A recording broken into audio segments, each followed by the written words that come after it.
Hello everyone, and welcome back to the RimWorld Rags to Riches series. My friends, I'm ever so glad once again to see you here today with me, where last episode we ended up building a nice little police station with an armory and a garage to harbor our vehicles, our criminals, and our weapons. And just as well, we built ourselves a nice little gas station to sell some groceries and other goods out of, as well as gasoline, obviously. Today we're going to be beginning with a pretty major project here in our little hamlet. We're actually going to be completely deconstructing all the bathrooms and all the previous rooms that we have set up to rent out to our guests, including the ones that we originally built when settling in the area. If any of you guys are sentimental like myself, you'll know that this actually hurts my soul just a tiny, well, a lot to have to do. But I'm afraid Nenal is an industrial tycoon, and these old rooms we were renting out have long since worn out their welcome. It's time for us to begin looking towards the future to improve. This unfortunately does mean anyone that cannot afford any of the current rooms we have available, or if those rooms are taken up, won't have a place to stay, I'm afraid. But it is only temporary. In the meantime, during our little construction project though, we ended up finally finishing our research into a multi-analyzer, which will allow us to finally finish our research on tier 3 androids, or begin it, I should say. But before that, I want to actually begin working on some more minor research projects like liquor brewing, which is going to be a prerequisite into mixology. Mixology will actually open up many different types of cocktails, as well as juice, a simple drink we can make out of fruits, but more importantly, it will also open up an avenue for us to create a soda fountain and thus some sodas. Once again though, as with all research, it will take us quite a while to go about finishing all of these up, so in the meantime, we're going to begin working on more expansion to our hamlet, which, let's be honest, is indeed a city at this point, even if a small one closer to the size of a town. Either way though, we're going to be replacing all the rooms that we had previously gotten rid of up in the northwestern section here just below this small hill and our police station. Now you may remember with the previous rooms we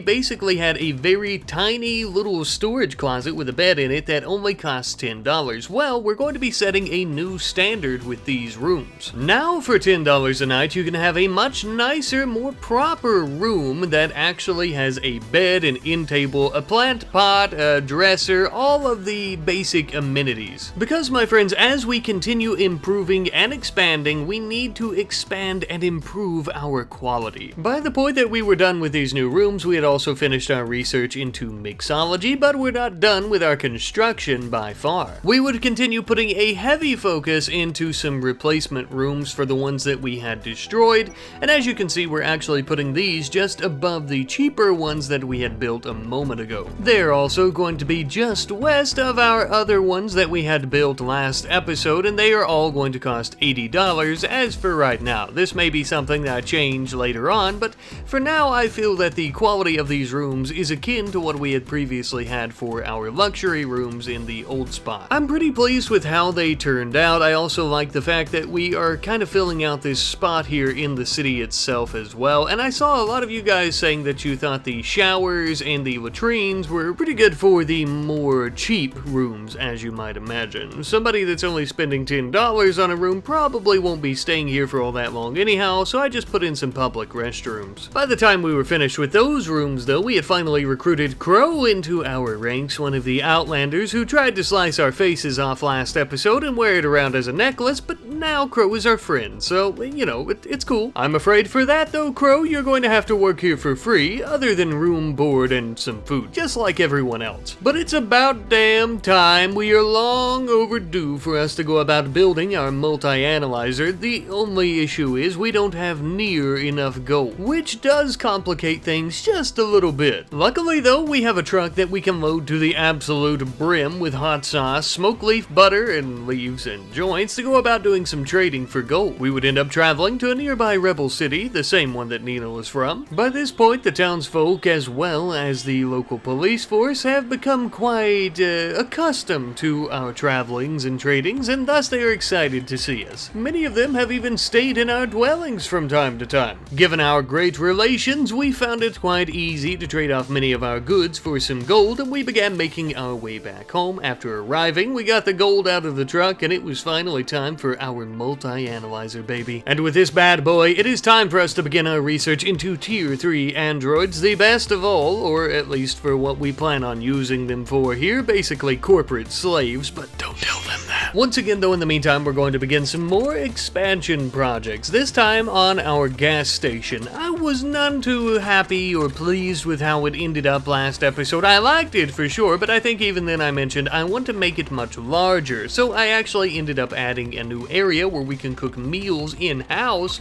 as well as make sodas and a nice place for everyone to eat their meals if they so choose. This might seem a little weird, but I've been in some pretty nice gas stations in my life, let me tell you. I've also been in some that are not so nice, but they always have soda, which I'm excited to begin producing, but the problem is we don't have the ingredients yet. Luckily for us, these ingredients can be planted in our fields, so we quickly threw together some new fields for some sugar cane, which we will end up turning into syrup that can be used for soda. We would also end up planting a field of coffee plants because I thought that this would also be great to sell at our restaurants and even the gas station itself as well. Caffeine makes the world go round, as they say. While we're waiting on our new crops to grow, it's time that we put the final nail in the coffin of our old rooms that we were renting out. And by this I do just simply mean tearing up the infrastructure like the plumbing, the HVAC piping, as well as the flooring that was left behind. Out with the old and in with the new, as they say, because we're going to be building some small townhouses here next to our little shop and our restaurant,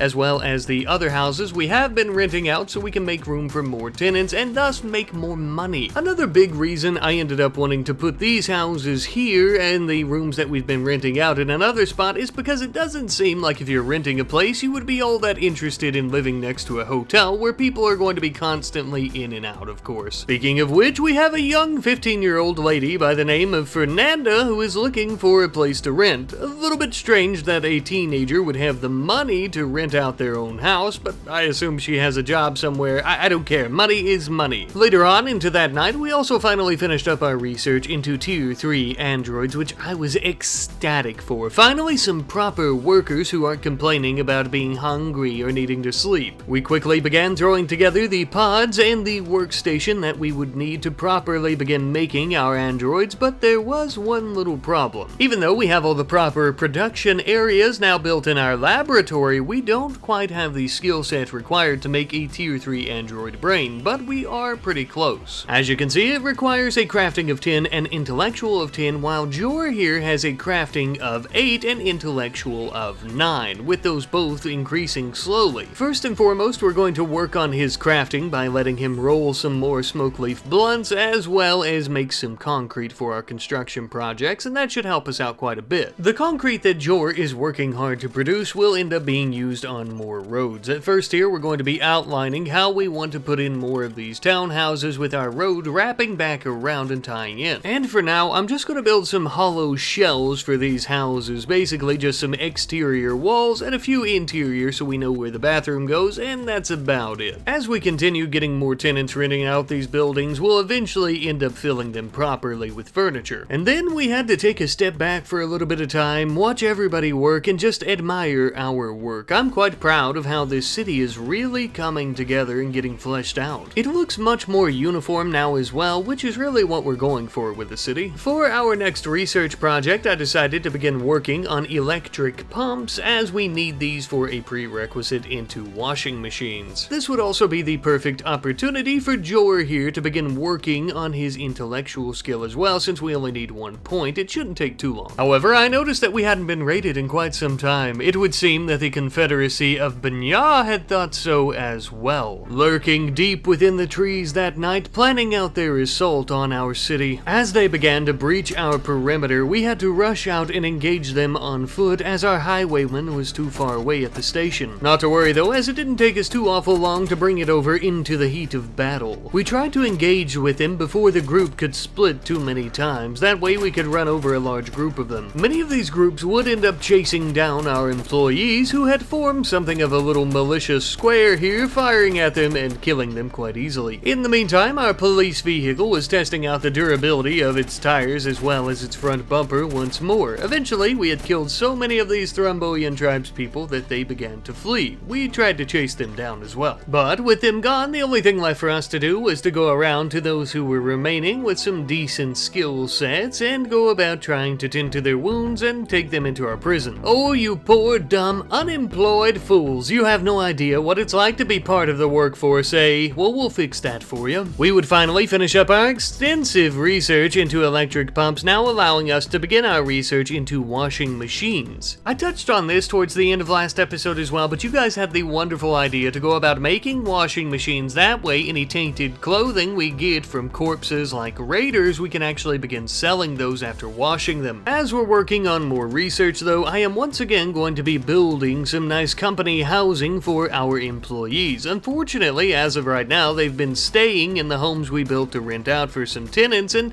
we just can't have that. Speaking of which, we had a 16-year-old gentleman by the name of Oleg. Once again, somehow a teenager affording our prices. I don't know how it's happening, but I really don't care as long as they're paying. If a toddler somehow waddles into town all on his own holding a stack of cash, we'll give him a room. As you can see here, this is the problem that I was facing previously with our employees staying over here, so we were sure to put Stingray in the proper company housing away from all the customers. I wanted to mention real quick, as you can see, Jor's intellectual skill is now up to a 10, and it's time for us to continue improving his crafting. Those androids aren't too far away. Because androids, just as well as any mechanical humanoid, require charging stations, and because of all the exponential expansions we've been doing this episode, we are going to be building some more solar panels to try and help power our city. Another reason for this is because I am rebuilding our arcade that we previously had, but it is going to be much larger with more lighting, more vending machines, and of course, most importantly, more arcade machines, which is going to draw up a lot of power on its own. For now, the vending machines shall be empty, but very soon we shall be stocking them full of soda pop. That way, any children of our visitors can go in here and get all hyped up on soda and start playing some games. And we can make a pretty penny.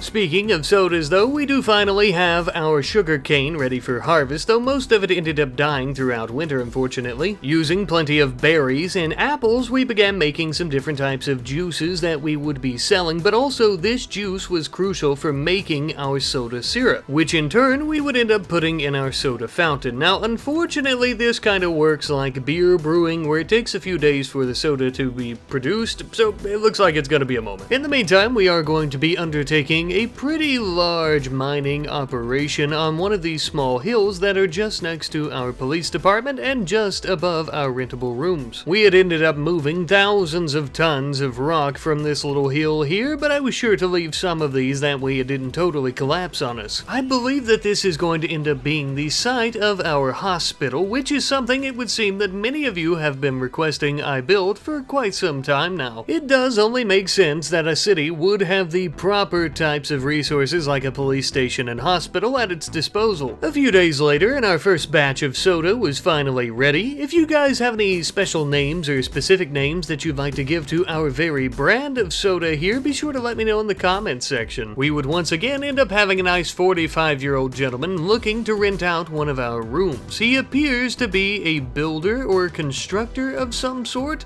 Such a shame we can't get him to work around here, as we would be willing to pay him for his efforts, in soda, that is. Jor would begin creating quite the stockpile of stone blocks for us once more, as we planned on using these for our hospital. Now, initially, I wasn't planning on building it this episode and maybe just clearing out a spot for it, but I don't know, I suppose I've gotten a bit of a wild hair. Though using stone and concrete to build these more important buildings does make them take quite a bit longer, so something interesting in the meantime. The Thromboian who attacked us a few weeks ago by the name of B, I believe is how you pronounce it, has decided to join us here and take up employment in our nice hamlet. However, Lev must have been absolutely starstruck by her because he began flirting with her and the two are now dating. He apparently was bragging about his own artistic skills and she was quite attracted to this for whatever reason. He's quite the smooth operator. Even if he is a bit of a narcissist for doing so, I'm just happy that they're happy, but to be honest, she might have Stockholm Syndrome since she was one of our prisoners. After a few days of construction, we finally finished up our hospital, and as you can see, though it is a bit bare bones, we have all of the things that you may expect to find within one. We have a waiting area complete with benches to sit on while you're bleeding out, a receptionist area with computers to check people in, as well as hospital beds and even an operating room. We also had something of a broom closet, which I decided to put some large batteries in so that the hospital has its own backup power, but I also decided to put yet another operating table in here hidden behind everything.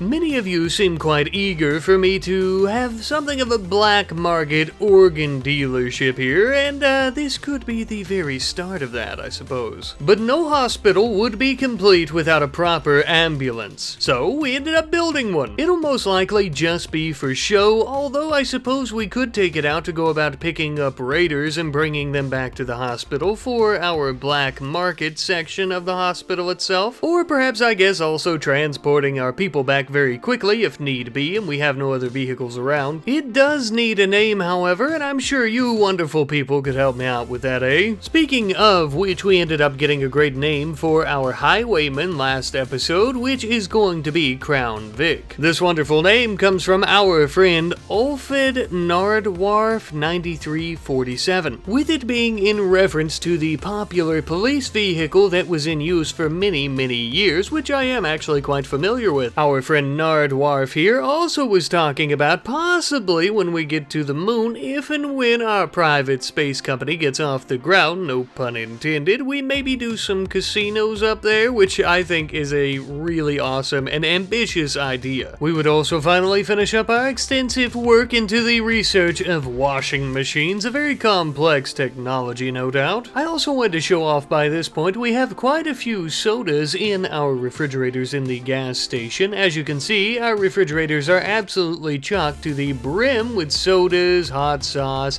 even a little bit of liquor, though that was a gift from another faction. And some juice boxes for the kiddos, of course. Now that we're truly going from rags to riches, we have a lot of silver. We're making a lot of money off our rooms that we're renting out, off of our sodas, and just basically everything here, of course. But we don't have a proper place to store all of this silver now, so we're going to begin working on a bank. I may end up changing this later on, but for now I wanted something very basic. Initially I had thought of making a nice little front yard for it with hedges and yada yada, because it is right next to Ninel's little mansion that we built. That way he'll always be able to keep a close eye on his money, of course, but anyhow though, I decided to go with something more efficient and functional rather than something beautiful, and as you can see, it is definitely more on the efficient side, with armored doors in the entrance right after you get past the front doors. Everything, of course, is double walled with marble, and thus quite secure, but the most important part is all of the room on these pallets that we have for silver, jade, and gold, which you may be thinking, Rat Knight, that's a lot of space and a lot of pallets, but I'm telling you that we are going to use every last bit of this space by the end of this series, and maybe even another bank. Speaking of making money though, we have yet another person, a 42-year-old female, looking for a place to rent out, so of course, once again, we ended up accepting so that we can continue our glorious housing empire. Finally, slowly but surely, by this point, we have finally gotten Jor's crafting and intellectual skills up both to a 10. I can't tell you how many damn blunts he had to roll and whatever else he had to make, which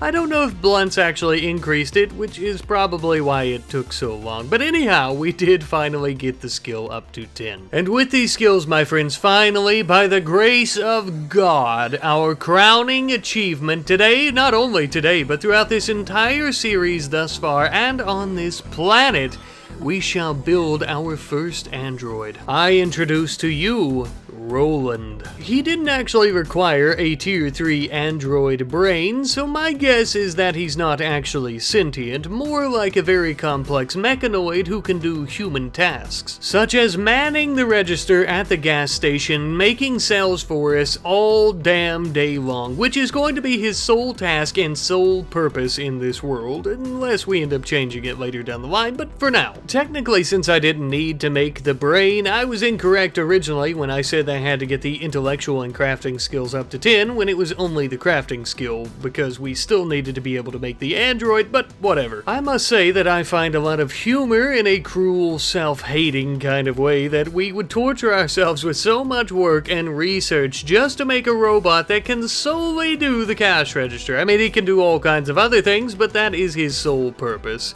Nevertheless, I'm actually extremely pleased. In the long run, we're going to make a lot of money off Roland, but I hate that name, so I would ask you guys to provide a better name. Thanks in advance. But my friends, I want to thank you all ever so much for watching today's episode. I know that we're a few minutes short of the normal runtime, so I'm going to yap for a few moments here at the end to discuss some of the upcoming plans and run a few ideas by you guys.